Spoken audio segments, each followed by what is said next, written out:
Kashmiir waa gobol u dhexeeya saddex dowladood oo ku hubeysan hubka sida baan wax u gumaadeen nukliyeerka. Waa gobol dadka ku nool ay u badan yihiin muslimiin.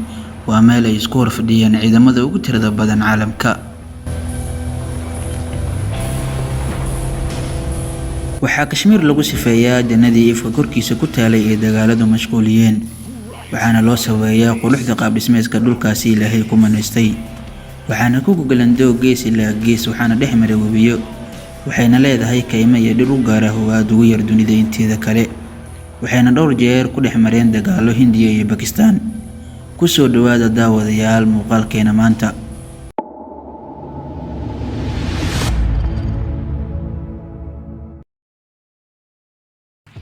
waxa ay Kashmiir ugu fadhidaa muhiimad Hindiya iyo Bakistaan oo ah meel istiraatiiji ah iyo goobta ay ku taal oo u dhaxaysa bartamaha iyo koonfurta Aasiya. waxayna Kashmiir xuduudaha la wadaagtaa 4 wadan oo kala ah Hindiya, Bakistaan, Afghanistan iyo Shiinaha. waxay kaloo Kashmiir leedahay dhul badkiisu dhan yahay ilaa 86,000 oo mayl oo laba jibaaran. halka badka qaybta ay Hindiya haysato uu yahay 53,665 mayl oo laba jibaaran. waxaana dhulkaasi loo yaqaanaa Jammu and Kashmir. halka Bakistaan badka ay sida tooska ahayn u maamushaa uu gaarayo ilaa 32,358 mayl laba jibaaran oo loo yaqaano maamulka xorta ah ee aasaad Kashmiir. si kastaba ha noqotee, tirada dadka Kashmiiriyiinta ee muslimka ah waxaa lagu qiyaasaa 90% inay gaarayaan. hase ahaatee, waxay Kashmiir muhiimad istiraatiijiyadeed ugu fadhidaa dalka Hindiya, taasoo ka dhigan inay aad ugu dhagnaado maadaama ay u aragto inay tahay goob dhan amni iyo istiraatiiji ahaan ka dhan ah Shiinaha iyo Bakistaan.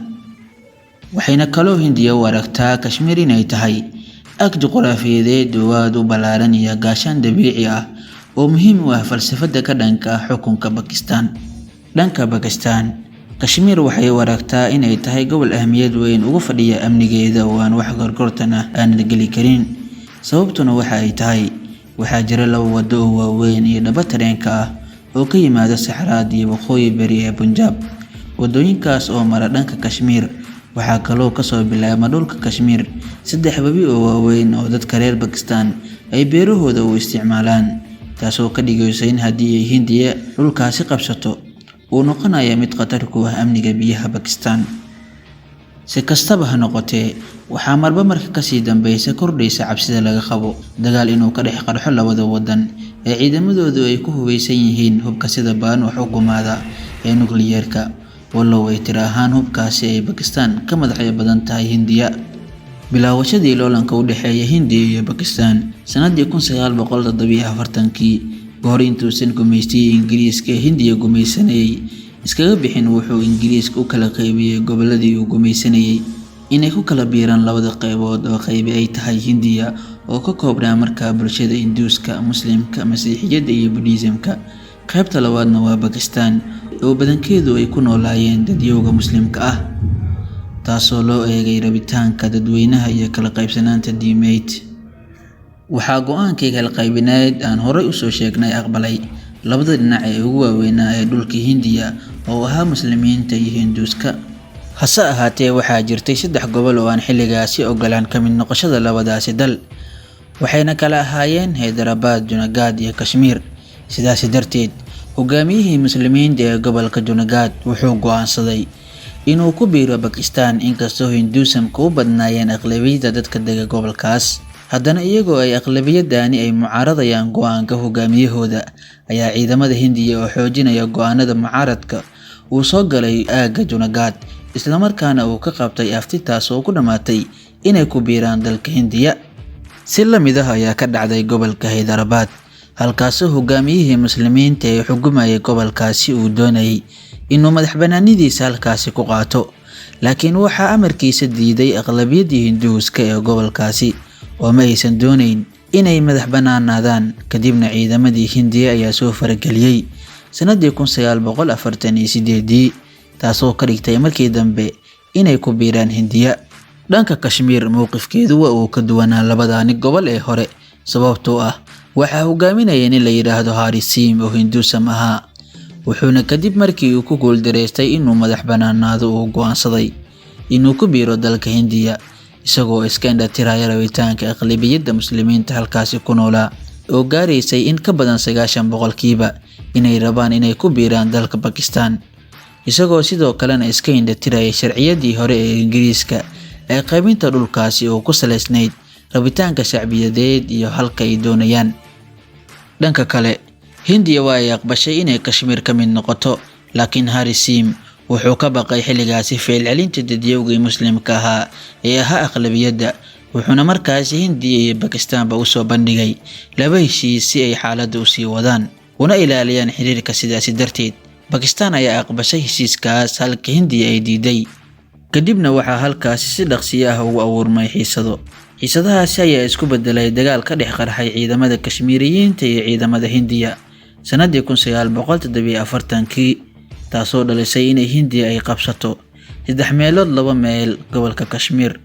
Kadib qaramada midoobay ayaa iskoorimaadkaas soo faragelisay, wuxuuna golaha ammaanka meel mariyay qaraar taariikhdu markii ay ahayd sanadii 1948, taasoo u dhigneyd xabad joojin iyo afti dadweyne in la qabto si xal loogu helo masiirka gobolka.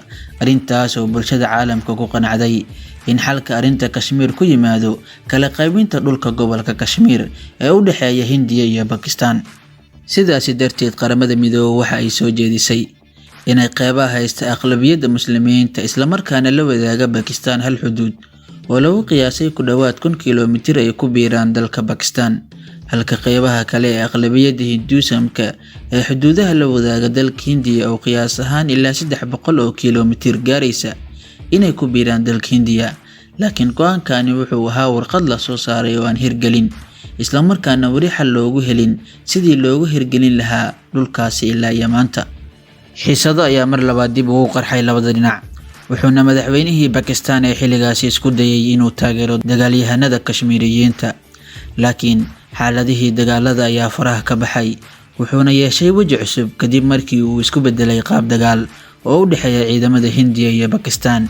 Waxayna labadaasi ciidan ee sanadii 1965 ku hardameen xuduudaha u dhaxeeya sida Lahore, Sialkot, Kashmir iyo Rajasthan. Dagaalkaasina wuxuu socday 17 maalmood oo labada dhinacba aysan gaarin wax guul ah, halkaasoo dadaaladii ay caalamku wadeen ay ku dhamaadeen inay heshiis xabad joojin ah ka saxiixaan labada dhinac. Dagaalkii u dhaxeeyay labada wadan ayaa dib ugu soo cusboonaaday bilowgii 1970-meeyadii kadib markii Pakistan ku eedeysay Hindiya inay taageerayso bariga Pakistan ee hadda loo yaqaano Bangladesh oo markaa doonayay gooni isku taag, iyadoo awoodda hubka cududda ciidan ee Hindiya kaga sareysay Pakistan. Arrintaasi oo sahashay inay Hindiya guulo waaweyn ka gaarto dagaalkaas, waxayna labadaasi dowladood markii dambe galeen baradan hubka ah, taasoo aakhirkiina ku dhawaaqida haysashada hubka nukliyeerka ay ahayd saldhigooda ugu muhiimsan ee baritanka. Halka dagaalkii 1971diina uu sababay kala go'ida Pakistan iyo Bangladesh oo markii hore isku ahaa hal wadan, isla markaana ay halkaasi ku samaysmatay Jamhuuriyadda Bangladesh. Sanadkii 2019, xiisada Kashmiir ee u dhaxaysa labada quwadood ee nukliyeerka ku huwaysan ayaa cirkas ku sii shareertay kadib markii dowladda Hindiya ay dalbatay in la sii daayo duuliyihii waday diyaaradda ay soo rideen ciidamada dalka Pakistan. Weeraradaasi oo ka dhacay barta kala qaybisa Kashmiirta Hindiya iyo midda Pakistan, dhacdadaas oo ay Pakistan sheegtay inay ku soo riday 2 diyaaradood oo kuwa militariga ah, waxayna sare u sii qaaday arrinta xiisada u dhaxaysa labada dal, kuwaasoo sheeganaya lahaanshiyaha Kashmiir oo dhan, balse mid kasta uu qayb uu ka maamulo. Haddaba iyadoo laga cabsi qabay inay arrinta cirkas ku sii shareerto, ayaa midowga Yurub labada dalba ugu baaqay inay aad isku xakameeyaan, iyadoo Shiinuhuna isna codsi noocaasi ah diray. Isku soo wada duub oo muranka ka taagan labadani dal ayaa u muuqda mid aan gobolka Kashmiir dan u ahayn, iyadoo dadka halkaasi dega ay waqti aad u fara badan dagaalo ragaadiyeen. Waad ku mahadsan tahay daawashada muuqaalkan. Kulanti dambe oo xiiso leh.